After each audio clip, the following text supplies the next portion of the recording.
Hello everyone, welcome to GS logical. तो जैसा कि आपको पता है कि कल यानी कि 4 जून 2024 के दिन हमारे देश में लोकसभा चुनाव के नतीजे आए हैं, जिसके अराउंड कल से लेके अब तक सोशल मीडिया और मीडिया में लगातार डिस्कशन चल रहा है।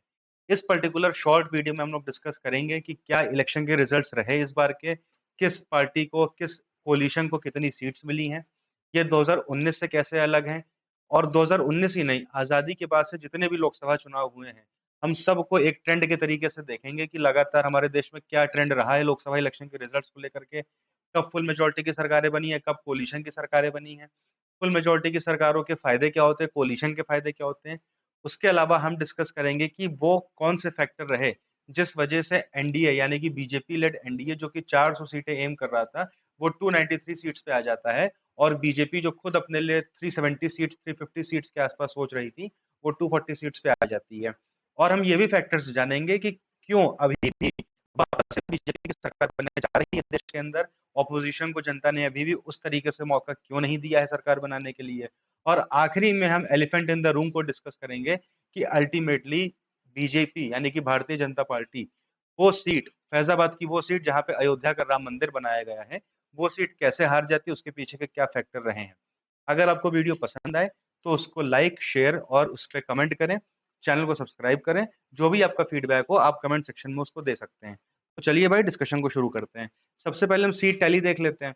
इस बार बीजेपी लेड एनडीए को 293 सीट्स मिली हैं, जिसमें से बीजेपी की खुद की 240 के अराउंड सीट्स हैं और जो ऑपोजिशन है यानी कि इंडिया ब्लॉक, उसको 232 सीट्स मिली, जिसमें से सबसे बड़ी पार्टी आपकी कांग्रेस है 99 सीट्स के साथ और नंबर 2 पे आपकी समाजवादी पार्टी है 37 सीट्स के साथ। एनडीए के पास क्योंकि 293 सीट्स हैं और मेजॉरिटी के लिए 272 सीट्स चाहिए होती हैं, तो बीजेपी अलोंग विद टीडीपी यानी कि तेलुगु देशम पार्टी जो कि चंद्रबाबू नायडू साहब की है और नीतीश कुमार जो कि बिहार के मुख्यमंत्री हैं, उनकी जनता दल यूनाइटेड और अपने जो अदर एलाइज हैं, उनके साथ मिल करके गवर्नमेंट फॉर्म करने जा रही है। ऑपोजिशन अभी भी मेजॉरिटी से काफ़ी दूर रह गया है, ठीक है? अब यहाँ पे अगर हम डिस्कशन करें, अगर हमारे देश में एक ट्रेंड के रूप में हम देखें, तो ये बहुत एक कॉमन परंपरा रही है कि हमारे यहाँ पे कोalition की सरकारें बहुत ज़्यादा बनी हैं। अगर हम आज़ादी के बाद से बात करें, तो 1951-52 में हमारे यहाँ पहली बार आम चुनाव होते हैं लोकसभा के, जिसमें 489 सीट्स पे इलेक्शन होते हैं और कांग्रेस अकेले 364 सीट्स जीतती है और ऑपोजिशन में जो सीपीआई पार्टी थी, कम्युनिस्ट पार्टी ऑफ इंडिया, उनके पास 16 सीटें रहती हैं। 1957 में जब दोबारा चुनाव होते हैं तो कांग्रेस 371 सीट्स जीतती है और सीपीआई को 27 सीट्स मिलती हैं। अगेन 1962 में ट्रेंड रिपीट होता है और जवाहरलाल नेहरू तीसरी बार प्रधानमंत्री बनते हैं। कांग्रेस को 361 सीट्स मिलती हैं और सीपीआई को सिर्फ और सिर्फ 29 सीट मिलती हैं। इसके बाद से इस बार पहली बार ऐसा हुआ कि नरेंद्र मोदी तीसरा टर्म लगातार जीत के आए हैं। जवाहरलाल नेहरू के बाद दूसरे ऐसे इंसान हैं जो लगातार तीसरी बार हमारे देश के प्रधानमंत्री बनेंगे। 1967 में जब चुनाव होता है तो कांग्रेस की टैली पहली बार 300 के नीचे आती है और 283 सीटें उनको मिलती हैं, जो कि सरकार बनाने के लिए तब भी सफिशिएंट थी। तब भी कांग्रेस की ही सरकार बनती है। ऑपोजिशन में आती है आपकी स्वतंत्र पार्टी 44 सीट्स के साथ, जो कि आपकी सी राजगोपालाचारी की पार्टी थी। 1971 में जब अगले चुनाव होते हैं तो कांग्रेस को फिर से प्रचंड बहुमत मिलती है, 350 के ऊपर सीट्स वो गेन करते हैं और सीपीआईएम यानी कि communist party of India Marxist, इनको 25 सीट्स यहाँ पे मिलती हैं। 1977 का चुनाव आपको पता है, इमरजेंसी के बाद का चुनाव है। यहाँ पे नई बनी हुई जनता पार्टी 298 सीट्स के साथ सरकार बनाती है, मेजॉरिटी को गेन करती है और कांग्रेस पार्टी जो अभी तक एक छत्र राज कर रही थी, वो 154 सीट्स पे आ जाती है। लेकिन इसके 2 साल बाद ही क्या होता है, 1980 के आस-पास जाते-जाते आपके जब दोबारा चुनाव होते हैं, तो जनता क्योंकि जनता दल से काफ़ी नाराज़ हो चुकी होती है, उनके काम करने के तरीके को नापसंद कर चुकी होती है। वापस से इंदिरा गांधी पावर में आती हैं, 353 सीट्स कांग्रेस के लिए लेकर के और जनता पार्टी 41 सीट पे पहुँच जाती है, ठीक है? उसके बाद जो सबसे बड़ी मेजॉरिटी आज तक इस देश के अंदर आई है, जो इस बार का नारा था बीजेपी का, नरेंद्र मोदी जी का कि अब की बार 400 पार। तो इकलौती बार जो 400 पार हुआ है वो 1984 में हुआ जब इंदिरा गांधी की डेथ के बाद राजीव गांधी आपके इलेक्शन में आते हैं और उनको जनता 404 सीट 404 सीट्स देकर के प्रचंड बहुमत फुल मेजॉरिटी देती है, एब्सोल्यूट मेजॉरिटी बल्कि। और उस समय जो सबसे बड़ी ऑपोजिशन की पार्टी थी वो टीडीपी थी, तेलुगु देशम पार्टी 30 सीट्स के साथ। उसके बाद 1989 में यहाँ से देखिए अभी तक 1989 तक एक सुपर मेजॉरिटी का, एक तरीके से एब्सोल्यूट मेजॉरिटी का, क्लियर मेजॉरिटी का दौर चल रहा था। 1989 से लेकर के 2014 तक का जो टाइम पीरियड रहा है, उसमें किसी भी पार्टी को अकेले अपने दम पे मेजॉरिटी नहीं मिली है।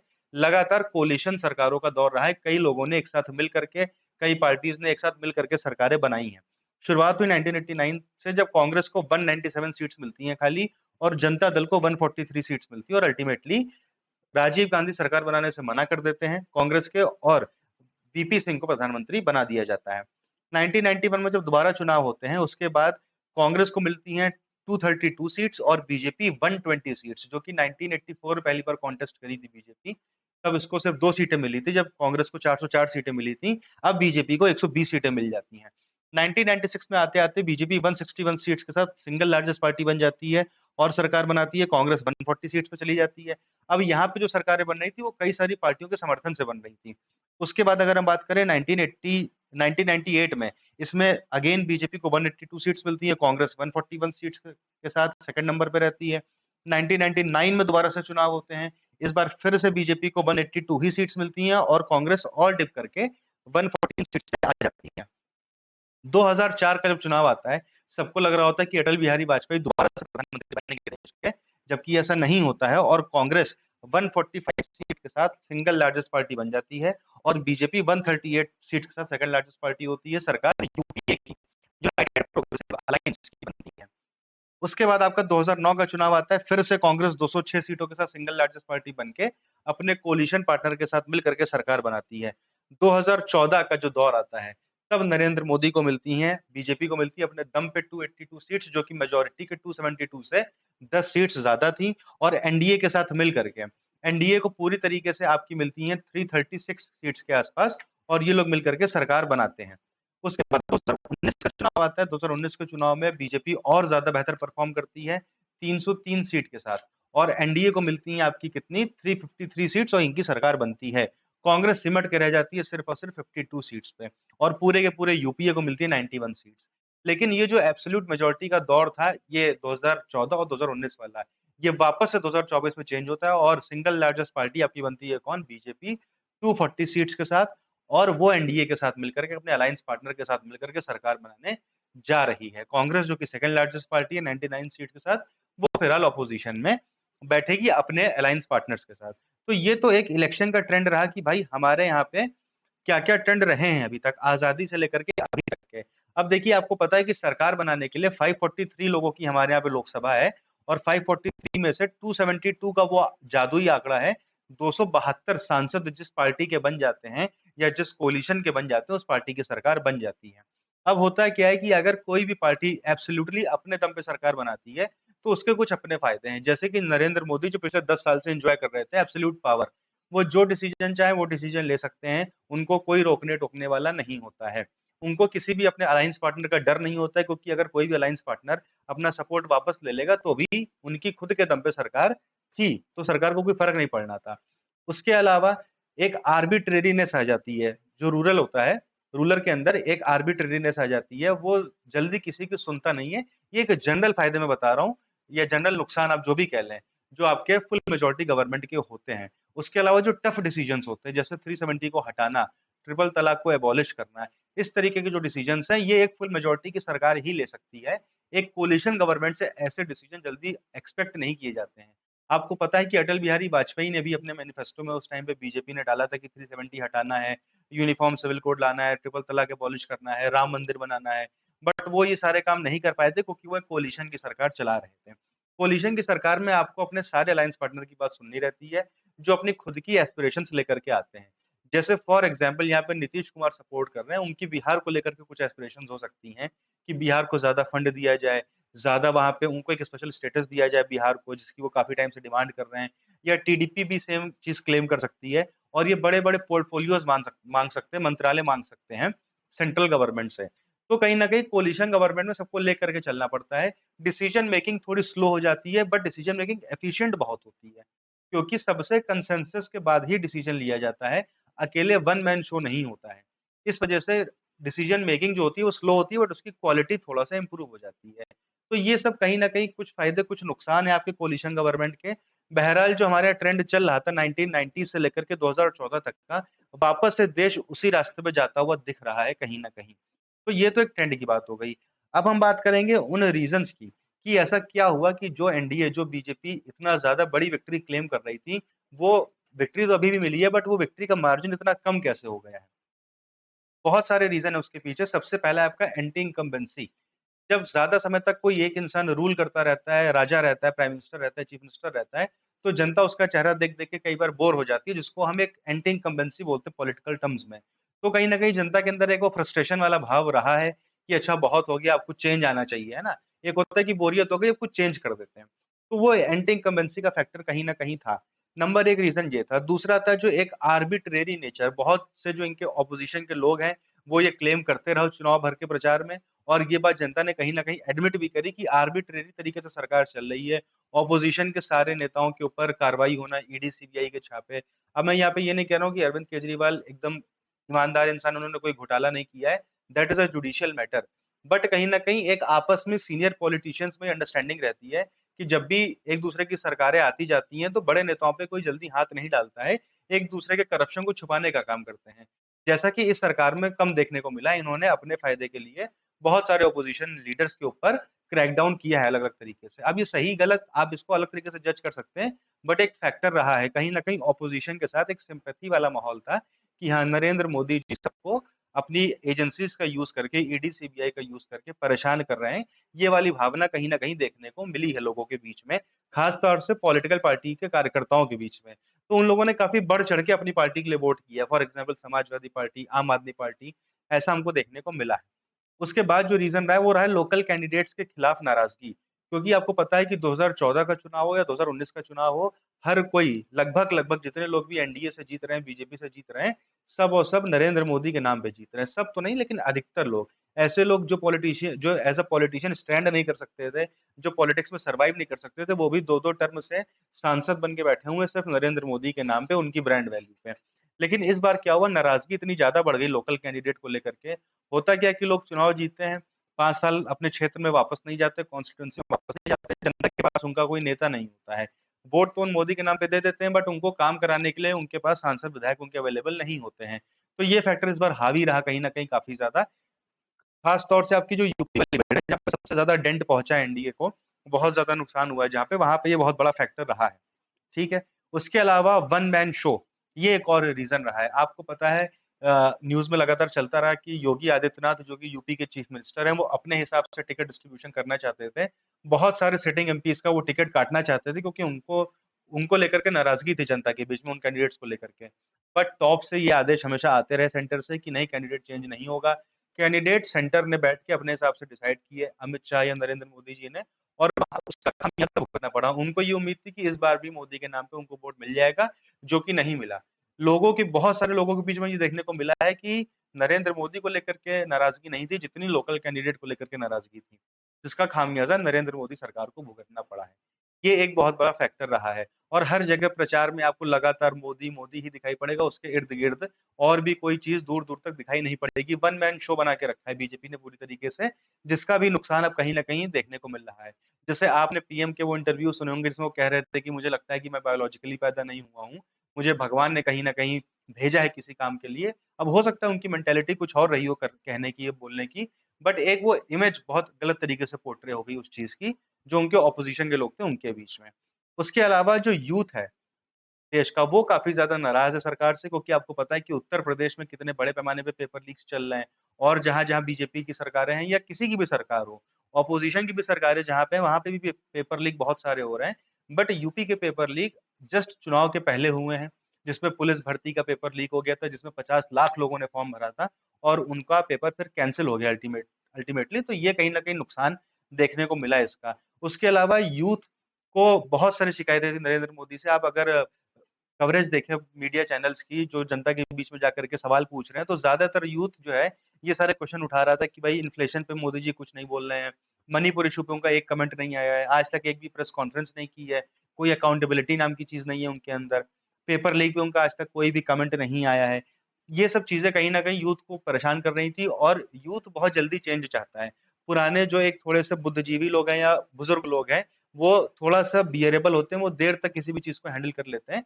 यूथ को इंस्टेंट रिजल्ट चाहिए, तो वो कहीं न कहीं नाराज़ थे इनसे। ये सारे फैक्टर आपके रहे हैं। इसके अलावा एक और फैक्टर है आपका मुस्लिम पोलराइज़ेशन। आपको पता है कि नरेंद्र मोदी अपने भाषणों में कुछ भी क्लेम कर लें, अपने इंटरव्यूज़ में कुछ भी क्लेम कर लें, बट जब वो रैलीज़ में अपने होते हैं और जिस तरीके के वो बयान देते हैं, उससे कहीं न कहीं मुस्लिमों के बीच में ये इम्पैक्ट, ये मैसेज जाता है कि ये लोग इनके बिल्कुल अगेंस्ट में हैं। मुस्लिम्स को बिल्कुल किनारे कर दिया गया है, ऐसा मैसेज मुस्लिम्स के बीच में जाता है। सही है, गलत है, ये आप अपने हिसाब से डिसाइड कर लीजिए, बट फैक्ट ये है कि ये मैसेज जाता है, जिस वजह से मुस्लिम्स एक तरफ से जो सबसे ज़्यादा स्ट्रॉन्ग कैंडिडेट होता है पीएम के ऑपोज़िशन में, उसको वोट देने का काम उन्होंने किया है। ये सारे बड़े-बड़े रीज़न आपके रहे हैं, ठीक है? लेकिन इसके अलावा देखिए कुछ जो है फैक्टर है जिन्होंने इनको बचाया भी है। अच्छा, बचाने से पहले 1-2 चीज़ें आप और देख लीजिए, जैसे कि आपका वोटर टर्नआउट इस बार बहुत कम हुआ है, वोटिंग परसेंटेज गिरा है। तो लोगों के मन में कहीं न कहीं ये भाव था बीजेपी सपोर्टर्स के मन में कि सरकार तो बन ही रही है।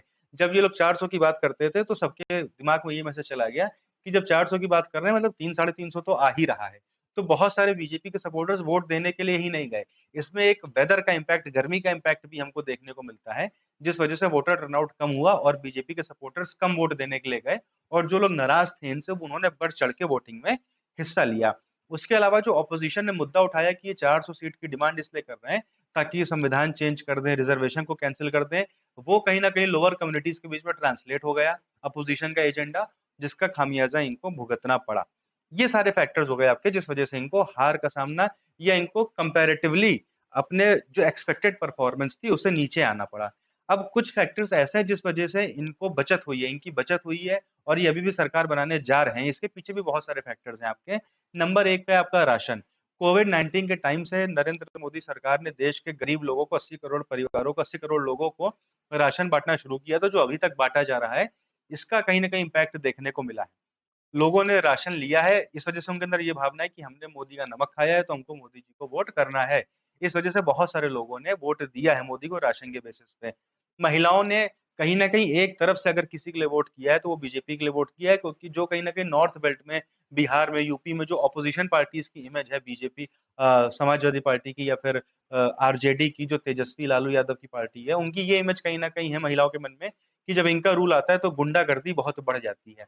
क्या सही है, क्या गलत है, ये बात की बात है, बट इमेज परसेप्शन ये है, तो महिलाओं ने बढ़-चढ़ के मोदी सरकार को, मोदी को वोट देने का काम किया है, जिस वजह से ये आज यहाँ पे खड़े हुए हैं, ठीक है? उसके अलावा जो नरेंद्र मोदी की वेलफेयर स्कीम्स हैं, जैसे कि उज्ज्वला योजना, गैस सिलेंडर देने का काम किया है, पीएम आवास योजना बनाई है, हर घर में शौचालय बनाने का काम किया है, जो किसानों को ₹6000 सालाना देने की बात की थी, ईडब्ल्यूएस का रिज़र्वेशन देने की बात की थी। बहुत सारे वेलफेयर इनके स्कीम्स हैं, जिससे जनता को सीधा लाभ पहुँचा है। इसका भी इम्पैक्ट वोटिंग में देखने को मिला और बहुत लोगों ने इस कारण से भी वोट दिया है कि उनको कुछ न कुछ वेलफेयर मिला है, कुछ न कुछ उनको फ़ायदा मिला है इस सरकार से, ठीक है? इसके अलावा एक इंटरनेशनल लेवल पे जो देश की स्थिति सुधरी है, जो देश का एक पर्सोना बहुत ज़्यादा इम्प्रूव हुआ है अंतर्राष्ट्रीय मंचों पे, उसका इम्पैक्ट कहीं न कहीं देश में राष्ट्रवादी लोगों के अंदर, जो राष्ट्रवादी मेंटालिटी के लोग हैं, उनके अंदर बहुत अच्छे से गया है कि नरेंद्र मोदी की वजह से ऐसा हुआ है कि आज इंटरनेशनल लेवल पे हमारे देश को इतना पूछा जा रहा है। इस वजह से भी कहीं न कहीं हमें इनके फ़ेवर में वोटिंग देखने को मिली है। नेशनल इश्यूज़ जैसे कि आपका 370 को एबॉलिश करना, ट्रिपल तलाक को हटाना, इन सब कारणों से भी पुलवामा को लोग अभी भी नहीं भूले हैं। पुलवामा में जिस तरीके से हमला हुआ था, फिर इन्होंने एयर स्ट्राइक करी थी बालाकोट पे। तो ये सब चीज़ें कहीं न कहीं लोगों के दिमाग में हैं और अभी भी लोग नरेंद्र मोदी को as a strong character, strong personality देखते हैं और उनको ही एज़ अ अपना पीएम देखना चाहते हैं क्योंकि उनको इस बात का भरोसा है कि जो नेशनल मुद्दे हैं, उनको लेकर के ये टफ डिसीजंस ले सकते हैं, हिचकिचाएँगे नहीं। इस वजह से इनको बहुत बड़े पैमाने पे सपोर्ट मिला है। देखिए सपोर्ट ऑब्वियसली ज़्यादा मिला है, बजाय सपोर्ट ना मिलने के, तभी इनकी सरकार बन रही है। तो ये सारे फैक्टर्स भी जानना हमारे लिए ज़रूरी है। उसके अलावा एक बहुत बड़ा मुद्दा रहा है आपका राम मंदिर का। राम मंदिर बनने की वजह से बहुत ज़्यादा बड़े पैमाने पे हिंदू वोट पोलराइज़ हुआ है और इनके फ़ेवर में गया है, जिस वजह से इनको उसका बेनिफिट मिला है। तो ये सारे कहीं न कहीं इश्यू रहे हैं, ये सारे फैक्टर्स रहे हैं, जिस वजह से इनकी सीटें कम हुई हैं, बट इनकी सरकार अभी भी बन रही है। ये सारे फैक्टर्स इनके फ़ेवर में काम किए हैं। आप देखिए गुजरात, मध्य प्रदेश, दिल्ली ऐसे स्टेट्स में कितना बेहतर परफ़ॉर्म किया है इन्होंने। उसके अलावा साउथ में इन्होंने अपना कहीं न कहीं खाता खोला है, देखने का काम किया है। तो कहीं न कहीं ये हमको देखने को मिला है, इनको जो डिक्लाइन हुआ है वो बंगाल में हुआ है, उत्तर प्रदेश में हुआ है, इस बेल्ट में इनको डिक्लाइन देखने को मिला है, राजस्थान में हुआ है। तो ये सारे कहीं न कहीं फैक्टर रहे हैं। अब यहाँ से हमें देखना है कि आगे क्या होगा। अब आगे कोalition की सरकार बनेगी, जिसमें अब नरेंद्र मोदी जी के पास उतनी पावर नहीं रहेगी जितनी वो 2014 से 24 तक एन्जॉय करते हुए आए हैं। उनको अपने सहयोगी दल टीडीपी और जेडीयू खास तौर से क्योंकि इन दोनों का इतिहास रहा है, ये पहले भी पार्टीज़ चेंज कर चुके हैं इधर से उधर। तो इनको अपने साथ रखने के लिए बहुत कुछ करना पड़ेगा। हो सकता है कुछ टफ़ डिसीज़न्स लेने में भी इनको बाधा पहुँचाएँ, ये लोग ना ले पाएँ। ये आगे क्या होगा ये देखने की बात है, बट कहीं न कहीं कोलिशन गवर्नमेंट हमारे देश के लिए काफ़ी ज़्यादा फ्रूटफुल रहा है, क्योंकि ऐसी जब सरकार रहती है तो जनता के इश्यूज़ ज़्यादा रेज़ होते हैं, है ना? जो कोलिशन का दौर होता है उसमें महँगाई कम बढ़ती है ना? भले ही टफ़ डिसीज़न्स ना लिए जाएँ। हो सकता है अगर कोलिशन गवर्नमेंट होता तो 370 अभी तक ना हट पाया होता, ये ट्रिपल तलाक एबॉलिश ना हो पाया होता। लेकिन कहीं न कहीं उसके अपने अलग फ़ायदे हैं, उसके अपने अलग फ़ायदे हैं। कोलिशन के अपने खुद के फ़ायदे हैं, फुल मेजॉरिटी के अपने खुद के फ़ायदे हैं। अब फ्यूचर में क्या होना है ये देखने की बात है। फिलहाल यहाँ पे ये है कि हाँ, बीजेपी का ग्राफ डिक्लाइन पे फिलहाल के लिए दिख रहा है, बट लोगों के अंदर एक सिम्पैथी भी है। अगर आप सोशल मीडिया पे देखेंगे, मीडिया में देखेंगे तो लोगों के मन में एक सिम्पैथी भी है। वो नरेंद्र मोदी को हमेशा उन्होंने एज़ अ स्ट्रॉन्ग लीडर देखा है। उनको कहीं न कहीं ये लग रहा है कि सबसे वीकेस्ट पॉइंट अब आया है नरेंद्र मोदी का, अभी तक के उनके पॉलिटिकल हिस्ट्री में। वो गुजरात के सीएम हमेशा फुल मेजॉरिटी से रहे, देश के पीएम हमेशा फुल मेजॉरिटी से रहे, ये पहली बार ऐसा हुआ है कि वो खुद के दम पे फुल मेजॉरिटी पे नहीं है हाउस के अंदर, तो कहीं न कहीं सिम्पैथी भी है और आने वाले टाइम में हो सकता है चीज़ें वापस से इनके फ़ेवर में जाने लग जाएँ धीरे-धीरे। अब ये डिपेंड करता है ऑपोज़िशन के ऊपर कि वो कितना अच्छे से इनको एक तरीके से टेस्ट कर पाते हैं मुद्दों पे। ऑपोज़िशन का स्ट्रॉन्ग होना भी एक अच्छा संकेत है डेमोक्रेसी के लिए। इससे क्या होगा कि आर्बिट्रेरी डिसीजंस गवर्नमेंट नहीं ले पाएगी। अब पार्लियामेंट में कहीं न कहीं बराबरी का एक समव्हाट डिफरेंस कम हुआ है दोनों का, तो डिस्कशंस ज़्यादा देखने को मिलेंगे पार्लियामेंट में। अभी तक क्या होता था इनकी एक तरफ़ा मेजॉरिटी थी, तो अपोज़िशन की बात कहीं न कहीं दब जाती थी। अब अपोज़िशन की बात भी पार्लियामेंट में अच्छे से उठ पाएगी। तो ठीक है, इसका कोई कुछ नुकसान भी हैं, तो कुछ फ़ायदे भी हैं और जो होता है डेमोक्रेसी में वो अच्छे के लिए होता है। डेमोक्रेसी इसीलिए सेल्फ बैलेंसिंग होती है, वो अपने आप चीज़ों को बैलेंस आउट कर ले जाती है। अब यहाँ पे जो मेन मुद्दा है कि अल्टीमेटली अयोध्या, जहाँ पे इन्होंने राम मंदिर को बनाया, जहाँ जिस सीट पे राम मंदिर बना है वो फैज़ाबाद की सीट है। फैज़ाबाद जिले का नाम बदल के अयोध्या कर दिया है बट लोकसभा सीट का नाम अभी भी फैज़ाबाद है। वो सीट ये लोग कैसे हार गए जबकि सबसे ज़्यादा पूरा देश इस बात को लेकर के शॉक्ड है कि वहाँ पे तो राम मंदिर खुद बना है और इतना ज़्यादा देश भर में राम मंदिर का इम्पैक्ट रहा, तो यहाँ पे क्यों नहीं रहा है इम्पैक्ट?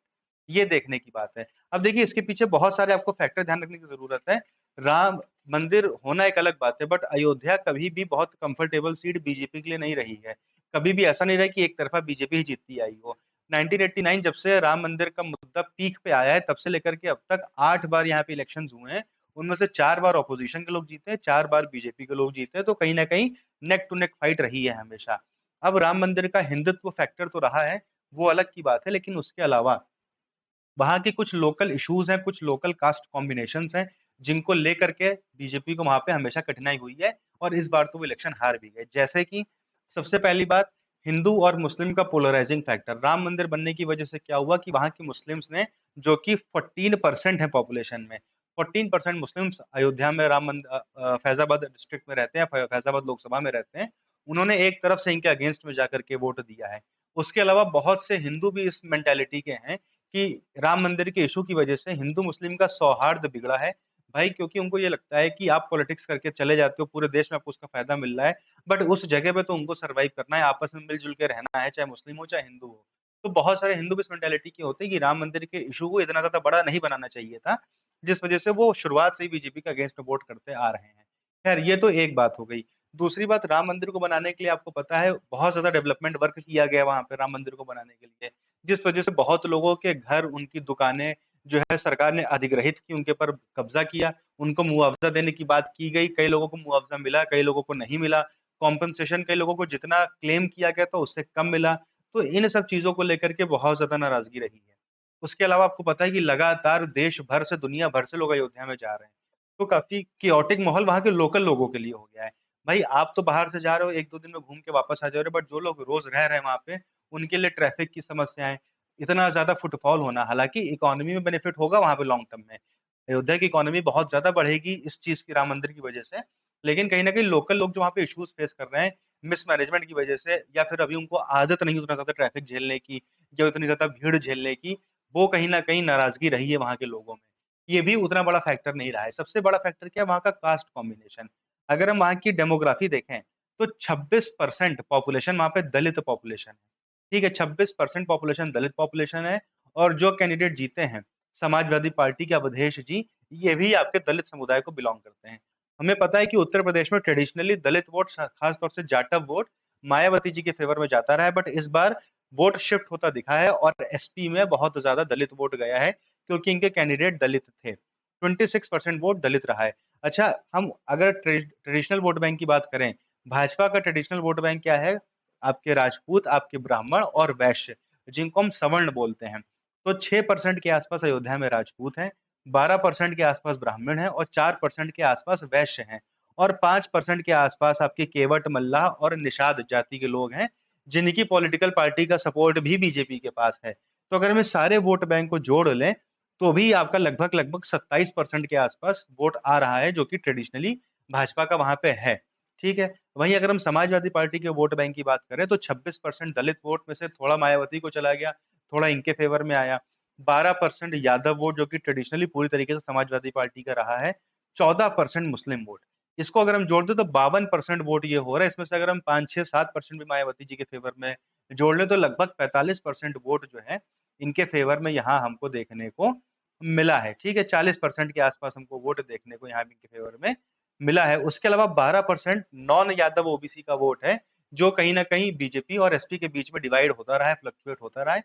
तो ये एक बहुत बड़ा फैक्टर है, जो जातिगत वहाँ का समीकरण है, वो एसपी के फेवर में रहा है और क्योंकि बीजेपी के कैंडिडेट राजपूत थे और समाजवादी पार्टी के कैंडिडेट आपके दलित समुदाय से थे और ये जो संविधान बदलने का रिज़र्वेशन वाला मुद्दा, जो पूरे देश में, पूरे नॉर्दर्न बेल्ट में कम्युनिकेट हुआ, वो अयोध्या में भी कम्युनिकेट हुआ। युवाओं में नाराज़गी अयोध्या के भी युवाओं में थी, चाहे वो किसी भी जाति के रहे हों, चाहे वो सवर्ण जाति के हों, चाहे वो निचले तबके को बिलॉन्ग करते हों।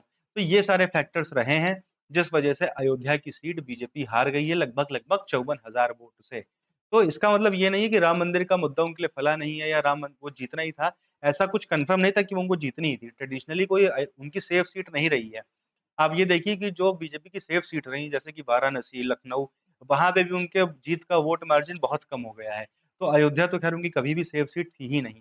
वहाँ पे हमेशा neck to neck election based fight रही है, जो कि इस बार भी थी और वो समाजवादी पार्टी के फ़ेवर में जाती हुई दिखी है। तो आई होप आपको वीडियो पसंद आया होगा। जो भी यहाँ पे बातें डिस्कस की गई हैं, वो सिर्फ़ और सिर्फ़ इन्फॉर्मेशन के बेसिस पे थी, सिर्फ़ और सिर्फ़ नॉलेज बेसिस पे की गई हैं। उसका किसी भी तरीके से आपको पॉलिटिकली या उस तरीके से आपको बायस होकर के नहीं देखना है, फैक्चुअल होकर के आप देखिए। ये सारे फैक्ट्स हैं जो मैंने आपको बताने का काम किया है। वीडियो अगर आपको पसंद आया है, तो लाइक, शेयर और सब्सक्राइब करना चैनल को ना भूलें। मिलेंगे आपसे अगले वीडियो में, तब तक के लिए धन्यवाद और नमस्कार।